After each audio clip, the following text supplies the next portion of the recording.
नमस्कार दोस्तों, मैं हूं सुमित चौधरी और सक्सेस प्लस एकेडमी के प्लेटफॉर्म पर आप सभी का हार्दिक स्वागत है।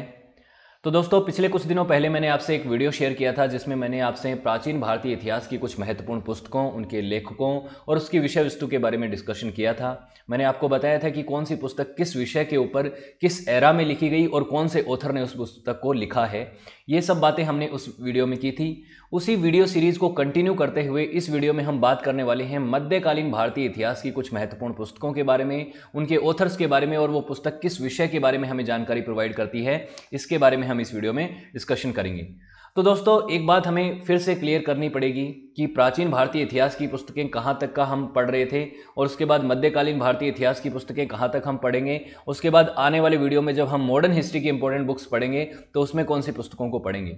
तो वैसे एंशिएंट एरा जो है आपका मेनली शुरू होता है आपके टाइम इमेमोरियल, मतलब जहाँ से इतिहास लिखना शुरू हुआ वहीं से आप मान के चलिए कि वो प्राचीन भारतीय इतिहास है। उसके बाद ये मध्यकालीन भारतीय इतिहास कहाँ से शुरू होता है इसकी बात करते हैं।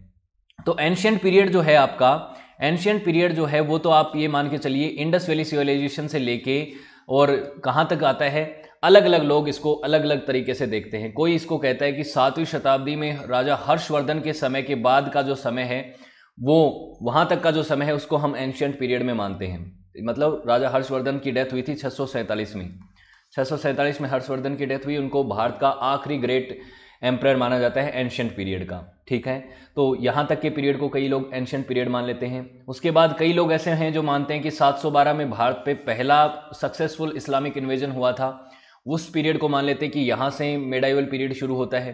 कोई मान लेता है कि जब पृथ्वीराज चौहान का एरा समाप्त होता है 1192 में, उस पीरियड से लेके मेडाइवल पीरियड शुरू होता है और अंग्रेजों के ने जब मुगल सत्ता को खत्म कर दिया था 1857 में, वहां तक का जो पीरियड है उसी को हम मेडाइवल पीरियड कहते हैं। तो बेसिकली मैं भी आपको इस वीडियो में जो पुस्तकें बताने वाला हूं वो यहीं से बताऊंगा। लगभग 1192 से लेके 1857 के बीच में जो पुस्तकें लिखी गई हैं इसके बारे में मैं आपसे डिस्कशन करूंगा। ये आपका मेडाइवल पीरियड है। रफली कोई एकदम स्पेसिफिक टाइम नहीं होता है किसी भी एरा का कि आप कह दें कि यहाँ तक का ही हम एंशिएंट पीरियड मानेंगे, यहाँ तक का हम मेडाइवल मानेंगे और यहाँ से हम मॉडर्न मानेंगे। मॉडर्न मेनली मानते हैं कि 1857 से शुरू होकर 1947 तक चलता है भारत में। लेकिन कई इतिहासकार इसको भी इस तरह से देखते हैं कि जब से यूरोपियन भारत में आए, ईस्ट इंडिया कंपनी भारत में जब से आई है 16वीं शताब्दी के बाद, 1600 के बाद, उस पीरियड से लेके हम मॉडर्न हिस्ट्री को पढ़ते हैं। तो अलग अलग तरीके के वर्जन हैं। तो हम यहाँ पे 12वीं शताब्दी से लेके 19वीं शताब्दी के मिड पीरियड तक की जो पुस्तकें हैं उनकी बात करेंगे।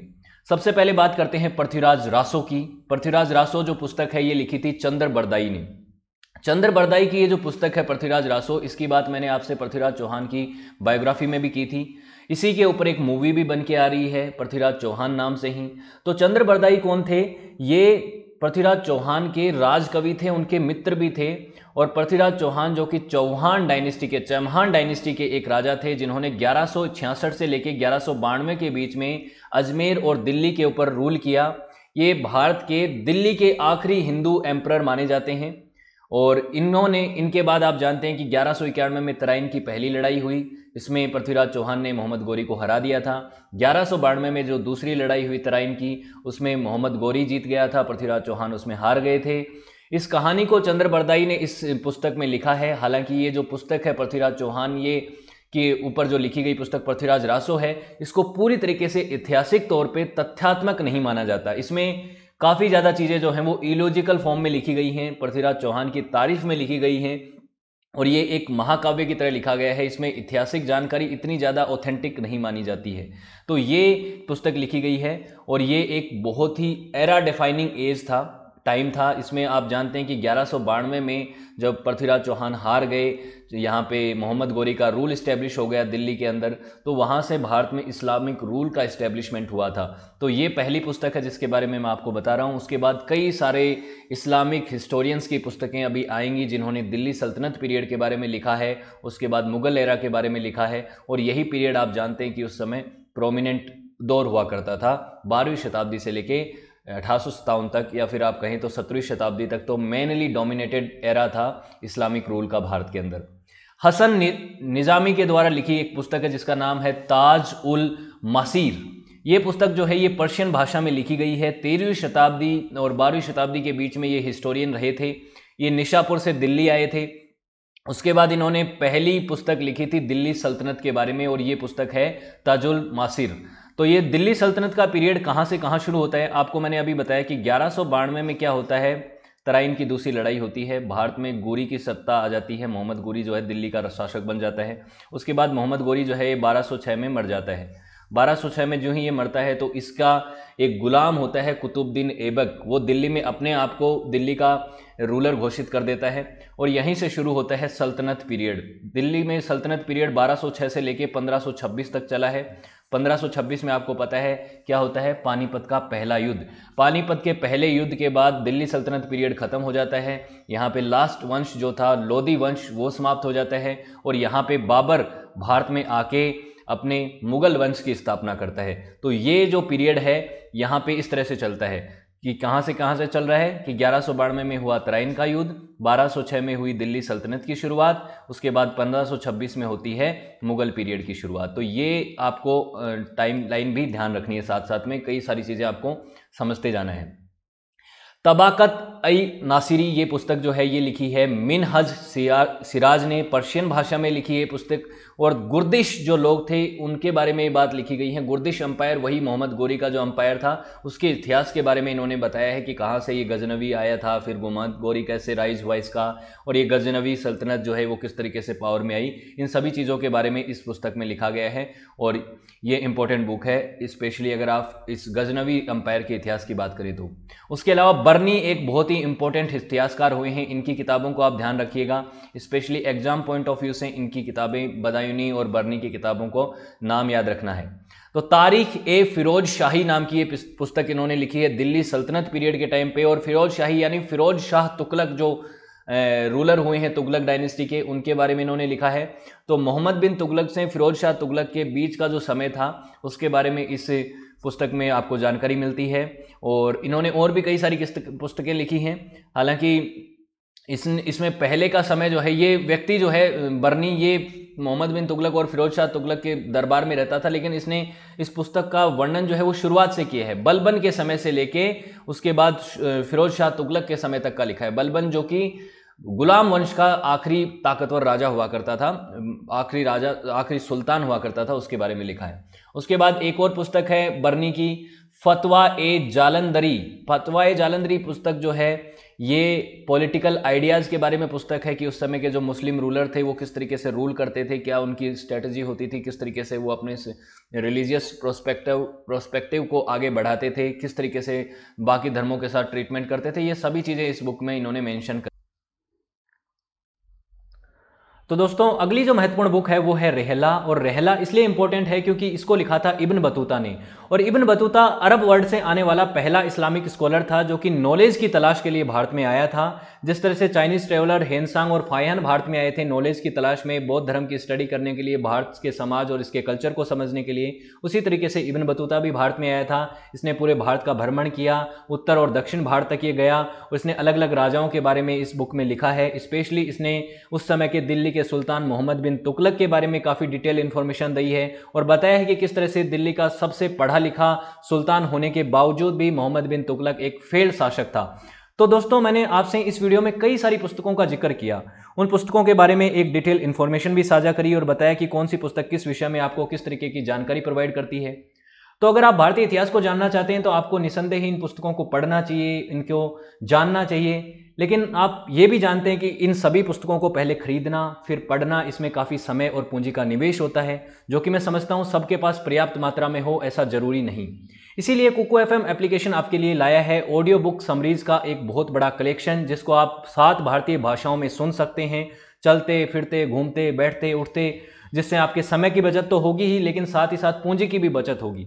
पूंजी की बचत कैसे होगी? क्योंकि आप जानते हैं कि आप एक सामान्य पुस्तक को मार्केट से खरीदने जाते हैं तो कम से कम आपके 200 से 300 रुपये तो लगते ही हैं, लेकिन कुकू एफएम एप्लीकेशन पे आप इन ऑडियो बुक्स को सुन सकते हैं, इनकी समरीज को सुन सकते हैं, वो भी 400 रुपये के ईयरली सब्सक्रिप्शन पे। और अभी अगर आप इसको सब्सक्राइब करते हैं, अभी इसका प्रीमियम सब्सक्रिप्शन लेते हैं और सुनो 50 का कोड इस्तेमाल करते हैं तो 31 मई तक आपको 50% का ऑफ मिलेगा। 31 मई से पहले आप इसको सब्सक्राइब कर लीजिएगा, जिससे आपको 50% का ऑफ मिल जाएगा। हिस्ट्री की हम बात कर रहे थे, तो हिस्ट्री से रिलेटेड एक ऑडियो बुक समरी है यहाँ पे। इस बुक का नाम है A history of ancient and early medieval India.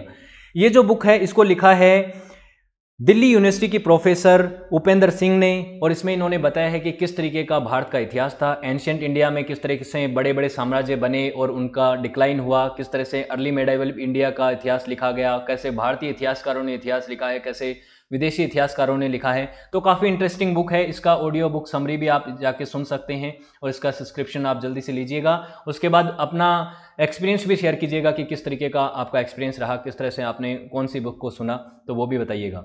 अब अगली बुक की हम बात करते हैं, तो तारीख है मुबारक शाही जो बुक है ये लिखी थी सिर हिंदी ने, अहमद सिर हिंदी ने लिखी थी पर्शियन भाषा में। और ये मुबारक शाही की जो बुक है इसमें 15th सेंचुरी के क्रोनोलॉजिकल ऑर्डर में इसमें इन्होंने लिखी है इस बुक को। और मुबारक शाह जो कि दिल्ली के सुल्तान थे उस समय, और सैयद डायनेस्टी के बारे में इसमें काफ़ी सारी बातें लिखी गई हैं। सैयद डायनेस्टी कौन सी थी, जैसे आपको मैंने पहले भी बताया है कि दिल्ली के जब मैं दिल्ली सल्तनत पढ़ा रहा था तो मैंने आपको बताया था कि 5 डायनेस्टी हुई थी दिल्ली सल्तनत पीरियड में। सबसे पहले स्लेव डायनेस्टी, उसके बाद खिलजी डायनेस्टी, उसके बाद तुगलक डायनेस्टी, उसके बाद स्लेव डायनेस्टी और लास्ट लोधी डायनेस्टी। तो ये जो स्लेव डायनेस्टी थी इसकी बात कर रहा हूँ मैं, इसके बारे में बुक मिलती है। फिर है तबाकत ए अकबरी, ये जो बुक है इसको लिखा था निजामुद्दीन अहमद ने, पर्शियन भाषा में ये बुक लिखी गई है। और गजनवी की सल्तनत से लेके, गजनवी जो अंपायर था पहले, मोहम्मद गजनवी जिसने भारत पे 17 बार आक्रमण किया था, वहां से लेके 10वीं शताब्दी से लेके अकबर की रेंज तक, यानी कि 16th सेंचुरी तक, लगभग 600 साढ़े 600 साल का इतिहास इस बुक में मिलता है। तो ये भी एक बहुत ही महत्वपूर्ण बुक है। उसके बाद आती है बात पद्मावत की। पद्मावत का नाम आप सभी ने सुना होगा। पद्मावत के ऊपर एक मूवी भी बनी थी जिसके ऊपर काफी विवाद हुआ था। और ये जो पद्मावत मूवी बनी थी, ये बनी थी मलिक मोहम्मद जायसी के द्वारा लिखित बुक पद्मावत के ऊपर। अवधी भाषा में ये बुक लिखी गई है। और इसमें ये जो बुक है ये पूरी तरह से ऐतिहासिक तौर पर सही नहीं है। इसमें जो इन्फॉर्मेशन दी गई है वो काफ़ी भ्रमित करने वाली इन्फॉर्मेशन भी है कई जगह। इसमें ये बताया गया है कि दिल्ली का उस समय का शासक जो था अलाउद्दीन खिलजी, वो चित्तौड़ की रानी पद्मावती को जीतना चाहता था, उसी के लिए उसने चित्तौड़ के ऊपर अटैक कर दिया। और उस कहानी के इर्द गिर्द ही सारी स्टोरी को बुना गया है। और उसमें बताया गया है कि किस तरह से रानी पद्मिनी जो हैं वो चित्तौड़ की रानी अपनी इज्जत को, आबरू को बचाने के लिए जौहर कर लेती हैं। तो ये बुक का इसका कंटेंट है पद्मावत का। उसके बाद तुगलकनामा लिखा था अमीर खुसरो ने। और अमीर खुसरो दिल्ली सल्तनत पीरियड की ही नहीं बल्कि मेडाइवल पीरियड की सबसे ग्रेटेस्ट पोइट्स में से एक माने जाते हैं। इनको तूतियाए हिंद की उपाधि दी जाती है, पैरट ऑफ इंडिया के नाम से बोला जाता है, यानी हिंदुस्तान के तोते के कहा जाता है। और दिल्ली सल्तनत पीरियड के 7 राजाओं के समय ये कोर्ट पोएट हुआ करते थे उस समय। उन्होंने कई सारी बुक्स लिखी हैं और ये इनको कबाली का भी पिता कहा जाता है, उर्दू कबाली का। उसके अलावा इन्होंने जैसे तारीख अलाई बुक लिखी थी, इसमें अलाउद्दीन खिलजी के बारे में बताया है इन्होंने, किस तरह से उसने शासन चलाया। उसके अलावा आईना ए सिकंदरी नाम की एक और बुक लिखी जिसमें इसने अलेक्जेंडर के बारे में बताया है। अलेक्जेंडर द ग्रेट जिसको कहा जाता है विश्व विजेता, सिकंदर महान के नाम से जिसको जाना जाता है, जिसने भारत के ऊपर भी अटैक किया था एंशिएंट पीरियड में। इसके बारे में बताया है कि किस तरह से विक्ट्री करी, क्या क्या ग्रीक फिलोसोफर्स के साथ भी इसके इंटरेक्शन हुए हैं। तो इस बारे में इस बुक में लिखा गया है। फिर है खजान उल फुतूह, ये बुक लिखी गई पर्शियन भाषा में अमीर खुसरो के द्वारा ही। इसमें अलाउद्दीन खिलजी के द्वारा जो कंस्ट्रक्शन वर्क हुआ और उसकी एडमिनिस्ट्रेशन सर्विसेज थी उसके बारे में इंफॉर्मेशन दी गई है। ये काफ़ी इंपॉर्टेंट बुक है जिससे हमें पता चलता है कि अलाउद्दीन खिलजी का शासन और उसकी कंस्ट्रक्शन में क्या क्या कुछ हुआ, जैसे अलाई दरवाजा वगैरह बने। फिर बात है ये आशिका। आशिका एक लव स्टोरी बुक है। ये इसमें खिजर खान जो कि अलाउद्दीन खिलजी का बेटा होता है और देवल रानी जो कि गुजरात की प्रिंसेस है, इनके बीच की जो ट्रेजिक लव स्टोरी है उसको बताया गया है। ये भी अमीर खुसरो की रचना है। उसके अलावा नू सिफिर नाम की एक और बुक जो है पर्शियन भाषा में इन्होंने लिखी थी अमीर खुसरो ने ही। इसमें मुबारक शाह खिलजी के बारे में यूलॉजिकल फॉर्म में ये पुस्तक लिखी गई है। काफ़ी उनकी तारीफ में पुल बांधे गए हैं बेसिकली इसमें। उसके अलावा मुल्ता उल अनवर जो पुस्तक लिखी गई, ये एक लिटरेरी मास्टरपीस है अमीर खुसरो का, तो ये भी आपको ध्यान रखना है, मुल्ता उल अनवर। लैला मजनू बहुत ही मशहूर है, एक बहुत ही मशहूर प्रेम कहानी है। लॉर्ड बेयन इसको कहते हैं, the Romeo and Juliet of east, Romeo and Juliet जो कि बहुत ही मशहूर प्ले है विलियम शेक्सपियर का। और लैला मजनू भारत का है, आप जानते हैं। और ये पुस्तक लिखी गई थी अरबी, पर्शियन, तर्किश, इन सभी इंडियन लैंग्वेजेस में उस समय लिखी गई थी। और ये एक बहुत ही पॉपुलर लव स्टोरी है। इसको लिखा था निजामी गंजावी ने। फिर बात आती है फतूहत फिरोज शाही। फतूहत का मतलब होता है विक्ट्री, विक्ट्री ऑफ फिरोज शाही किसने लिखी? सुल्तान फिरोज शाह तुगलक ने खुद लिखी है पर्शियन भाषा में। फिरोज शाह तुगलक वो व्यक्ति जिसने फिरोज शाह कोटला मैदान, आपको ध्यान होगा, अब अरुण जेटली जी के नाम पे वो मैदान है दिल्ली का, वो जो बुक इसके कोटला जो जगह थी वो इसने ही बसाई थी फिरोज शाह तुगलक ने। 32 पेज की ऑटोबायोग्राफी है जिसको फिरोज शाह तुगलक ने लिखा। बहुत ही छोटा वर्जन है ये, 1351 से 1388 के बीच में इसने रूल किया था। अब बात करते हैं मुगल एरा के समय की कुछ इंपॉर्टेंट बुक्स के बारे में, स्पेशली जो मुगल शासक हुए हैं उनकी बायोग्राफीज के बारे में। तो सबसे पहले बात करते हैं बाबर, जो कि भारत में आया था 1526 में। इसने अपनी बायोग्राफी खुद ही लिखी है, ऑटोबायोग्राफी चगताई लैंग्वेज में यानी कि तुर्किश लैंग्वेज में लिखी है, और ये तुर्कमेनिस्तान से आया था, आपको पता है। तो तुजुक बाबरी इसका नाम है, और तुजुक बाबरी जो है इसका ट्रांसलेशन किया गया बाद में पर्शियन भाषा में अब्दुल रहीम खान खाना के द्वारा, जो कि अकबर के दरबार में नवरत्नों में शामिल था। तो ध्यान रखिएगा एक बात कि तुजुक बाबरी किसने लिखा, तो हमेशा याद रखना है बाबर ने लिखा। लेकिन बाबरनामा जो कि तुजुक बाबरी का ट्रांसलेशन है, ये किसने किया? ये किया अब्दुल रहीम खान खाना ने। इसके अंदर काफ़ी सारी इंफॉर्मेशन मिलती है, उस समय के भारतीय राजाओं के बारे में मिलती है, कौन कौन सी लड़ाइयाँ बाबर ने करी उसके बारे में मिलता है, उस समय का एडमिनिस्ट्रेशन सिस्टम, मिलिट्री टैक्टिक्स, ये सब चीज़ें इसमें मिलती हैं। फिर बात आती है हुमायूं नामा की, जो कि बाबर का बेटा था हुमायूं, उसकी बायोग्राफी है। इसको लिखा है गुलबदन बेगम ने, जो कि हुमायूं की बहन थी, बाबर की बेटी थी। तुर्किश भाषा में इसको लिखा गया है, और ये एक talented lady, well educated lady मानी जाती थी उस दौर की। तो ये भी एक बड़ी बात है कि उस समय की एक लेडी ने इतनी बड़ी बुक लिखी, अपने भाई की बायोग्राफी लिखी, तो गुलबदन बेगम की बुक है। उसके बाद आती है अकबर के समय की बात। तो अकबर का जो बायोग्राफी है, अकबरनामा और आईने अकबरी, तो ये दो जगह मानी जाती है। इसको अबू फजल ने लिखा। अब अकबरनामा जो है, इसमें अकबर के बारे में कंप्लीट इंफॉर्मेशन मिलती है, अकबर के जीवन के बारे में भी, अर्ली लाइफ के बारे में भी, उसके एडमिनिस्ट्रेशन के बारे में भी, उसके शासन के बारे में, सब चीज़ों के बारे में। लेकिन आईने अकबरी जो है वो अकबरनामा का ही एक पार्ट है, 3rd वॉल्यूम है इसका, जिसमें आपको एडमिनिस्ट्रेशन के बारे में पता चलता है कि अकबर का शासन कैसा था, किस तरह से वो राजपाट चलाता था, ये बात है। फिर तुजुक जहांगीरी की बात आती है, तो ये जहांगीर की बायोग्राफी है, और ये जहांगीर की ऑटोबायोग्राफी है, खुद जहांगीर ने लिखी है, और जहांगीर ने खुद लिखी।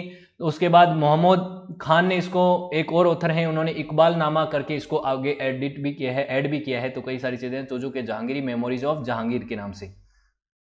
फिर बात आती है मुस्तखाफ अल तवारिख, ये जो बुक लिखी है अब्दुल कादिर बदायूनी ने, और बदायूनी भी एक इंपॉर्टेंट इतिहासकार रहे हैं मिडाइवल पीरियड के, इनकी बुक्स को काफ़ी ऑथेंटिक माना जाता है। तो ये भी याद रखिएगा, ये बुक इन्होंने लिखी है। इसमें अकबर के टाइम तक का इतिहास इसमें लिखा है, गजनवी की सल्तनत से लेके अकबर के समय तक का, यानी कि लगभग 500-600 साल का इतिहास इस बुक में मिलता है। काफ़ी डिटेल वर्जन है ये। फिर पादशाहनामा लिखा अब्दुल हामिद लाहौरी ने, पर्शियन भाषा में इस बुक को लिखा गया है। मुगल एम्पायर शाहजहां के जीवन के बारे में और उनके कोर्ट के बारे में बताया है कि शाहजहां, जो कि आप जानते हैं कि इनका पीरियड जो है वो गोल्डन एज ऑफ आर्किटेक्ट माना जाता है, जिन्होंने ताजमहल का निर्माण भी करवाया। एक शाहजहांनामा दूसरा है, ये पादशाहनामा है, ये शाहजहांनामा है, इसको फिरदौसी ने लिखा था। फिरदौसी ने यहाँ पे लगभग 50,000 के आसपास कपलेट्स लिखे, यानी कि 2 लाइन वाले वर्सेज जो होते हैं ना, जैसे दोहे होते हैं, उसी तरीके से इन्होंने लिखे हैं। और ये एक पोएट्री है, एपिक पोएम है, जिसको जो शाहजहां के बारे में है और उसके कॉन्क्वेस्ट के बारे में भी बता रखा है, और इसमें कई सारी चीज़ें जो हैं वो मिथिकल भी हैं। तो इसको ऐतिहासिक पॉइंट ऑफ व्यू से पूरी तरह से नहीं माना जाता, बाकी ठीक है, इस बुक को इंपॉर्टेंस है, लेकिन ऐतिहासिक तरह से पूरी तरह से प्रमाणित नहीं है, क्योंकि कुछ मिथिकल कहानियां भी हैं इसमें। फिर है चंद्रभान ब्राह्मण के द्वारा लिखित 4 चमन नाम की बुक, पर्शियन भाषा में, इसमें शाहजहां के रूल के बारे में लिखा गया है। उसके बाद आलमगिरी नामा जो है वो मुगल बादशाह औरंगजेब के नाम पे लिखी गई है। तो मुगल बादशाह औरंगजेब आखिरी जो ग्रेट मुगल माने जाते हैं। देखिए 2 तरीके के मुगल माने जाते हैं, एक ग्रेट मुगल्स जो कि पावरफुल मुगल थे, उनको ग्रेट मुगल कहा जाता है। उसके बाद जो लेटर मुगल हुए, जो कि इसके बाद औरंगजेब के बाद के मुगल्स को लेटर मुगल कहा जाता है। ग्रेट मुगल से मतलब ये नहीं है कि सबको महानता के तौर पे कहा जाता है, ग्रेट मतलब पावर के हिसाब से इनको कहा गया है। औरंगजेब के टाइम तक ताकतवर थे ये खूब। फिर मुंतकाफ उल लुबाब जो बुक है, ये लिखा खाफी खान ने। खाफी खान ने ये बुक लिखी, इसका सब्जेक्ट एरिया क्या है, इसमें ये सिविल सर्वेंट था उस समय, मुगल इंडिया का मुगल पीरियड जब चलता था उस समय। तो इसने इस समय का बताया है कि औरंगजेब के जो सक्सेसर थे बहादुर शाह, फर्रुखसियार और मोहम्मद शाह रंगीला, इन्होंने किस तरीके से शासन किया और उसके बाद मुगलों का डिक्लाइन कैसे होने लग गया औरंगजेब के बाद, वो सब चीज़ें इसमें पता चलेगा। अल बरूनी की कुछ किताबें हैं जिनको याद रखना है आपको। किताब उल हिंद है, जिसमें आपको बिलीफ, कस्टम और सोसाइटी के बारे में पता चलेगा, भारत के बारे में, इंडियन साइंस के बारे में। किताब इल ताफ़ी तहकीक नाम की बुक है ये लिखा। देखिए मैं प्रोनाउंसिएशन सही से नहीं कर पाता इनका, क्योंकि ये अरबिक और ज़्यादातर पर्शियन भाषा में लिखी हुई पुस्तकें हैं। उसके बाद है कुनून उल मसूदी, ये बुक लिखी है अलबरूनी ने अरबी भाषा में, इंडियन एस्ट्रोनॉमी के बारे में है ये बुक। उसके बाद है किताब उल नौरक्स, ये जो बुक है ये बीजापुर के सुल्तान आदिल शाह ने लिखी है, और ये बुक जो है दखनी उर्दू में लिखी गई एक पोइट्रिक बुक है जिसमें 9 रस बताए गए हैं। इसमें 59 गाने हैं, 17 कपलेट्स हैं जो कि दखनी उर्दू भाषा में लिखे गए हैं, और बताया गया कि किस तरह से आदिल शाह भी किस तरीके के पोइट हुआ करते थे। अमीर हसन सिजी जो हैं वो पर्शियन भाषा के एक और ऑथर हुए हैं जिन्होंने फवाद उल फवाद नाम की एक बुक लिखी है, जिसमें शेख निजामुद्दीन औलिया के कन्वर्सेशंस के बारे में बात कर रखी है कि शेख निजामुद्दीन औलिया जो कि एक बहुत ही इंपॉर्टेंट सूफी संत थे, इन्होंने किस तरीके की टीचिंग्स दी, किस तरीके की ये बातें करते थे, उनके बारे में इन्होंने बताया है। फिर बात करते हैं राजा कृष्णदेव राय के बारे में। राजा कृष्णदेव राय की मैंने बायोग्राफी कवर की थी, तभी भी मैंने बताया था कि उमुक्त माल्यादया नाम की एक बुक लिखी थी इन्होंने अपनी पॉलिटिकल एडमिनिस्ट्रेशन के बारे में कि किस तरह से पॉलिटी चलाते थे। बहुत ही कमाल के राजा थे ये।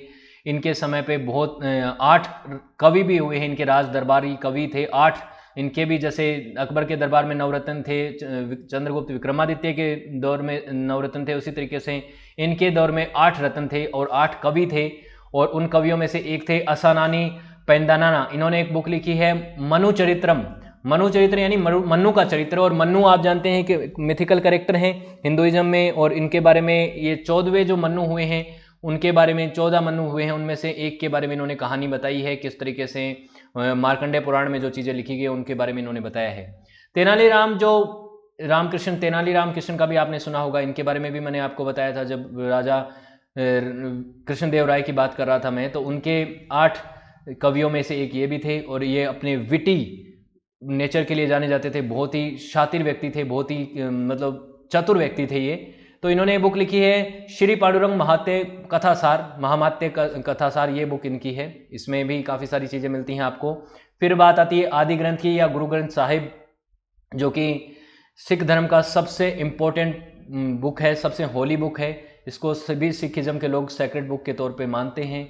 और ये बुक जो है ये सभी गुरुओं की वाणी इसमें लिखी है, सभी गुरुओं की टीचिंग्स इसमें लिखी है, साथ ही साथ कुछ और जो मेडाइवल संत हुए हैं, कबीर जैसे लोग हुए हैं, उनकी भी वाणी इसके अंदर है।